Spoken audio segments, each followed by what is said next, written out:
Hi, I'm Dylan, and I did my term paper on the Pueblo Indians.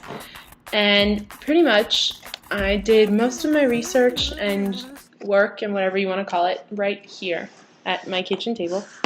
So basically, this is my kitchen, and I mean, it's kind of not the best place to work because we've got 7 other people running through here, but I'm not about to work in my room because, I'd end up falling asleep. Anyway, so one of the main sources I used, besides all the book sources which I had to return to the library because they were 2 weeks overdue, was this, which was an internet source. I don't know, it's called the Catholic Encyclopedia, and I used it pretty much to get a history of the area, to know who was there when. It mainly has a lot of information about, obviously, Catholic people in the area, lots of people mostly from Spain, people who came to the Four Corners region, which is where the Pueblos lived, people who went there to convert the Indians and to enslave them, pretty much.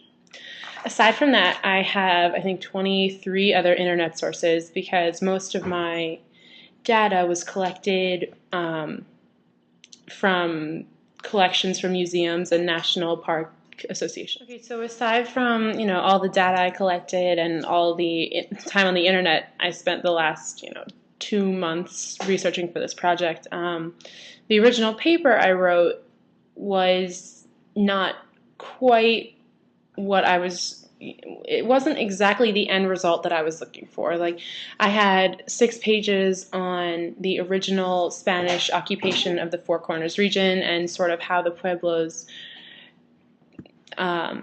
reacted to that. Sorry, the other room was a bit crowded. People were coming back from Color Day. So the only problem with the paper I originally wrote was that I didn't want to write it. I wasn't really interested in the Spanish occupation of the Four Corners area. I was more interested in the way the Pueblo Indians sort of secured their culture. And as a result, the paper I wrote wasn't very good. So that was my rough draft, and I think I had like 9 or 10 pages. I had to delete the first 6 of them because it just wasn't useful. I didn't like it, and it wasn't what I wanted to write. So after that, I think I deleted them on Monday. And by today, I have 11 pages, so I think it's pretty decent. There's not a whole lot I could do without repeating myself in this paper. I examined the secret societies of the Pueblo Indians, which helped maintain their culture, and it helped protect, when the Spanish arrived in the area, they used their secret societies so that they wouldn't have to. They put all of their religious traditions sort of into the secret societies, and then they wouldn't lose what they already had. They could outwardly pretend to be Christian, like the Spanish were trying to get them to be, but they were actually still strongly participating in their own religious beliefs.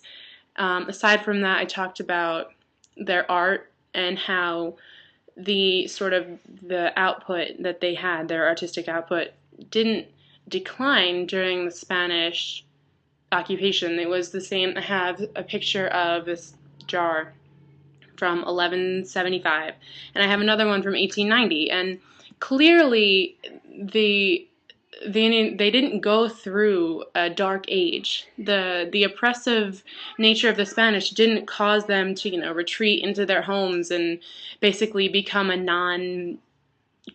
They continued to put art. They created art. They used great colors and very intricate detail, and it wasn't at all sort of destroyed by the Spanish. It was very much the opposite. And I talk about this in my paper basically to say that the Pueblo Indians, despite all of the stuff they've had to go through, they managed to maintain and survive until today. And there's still actually a large group in the Southwest region. They have a significant spot in the census every year, and everyone loves turquoise jewelry. So, hit up the Pueblos.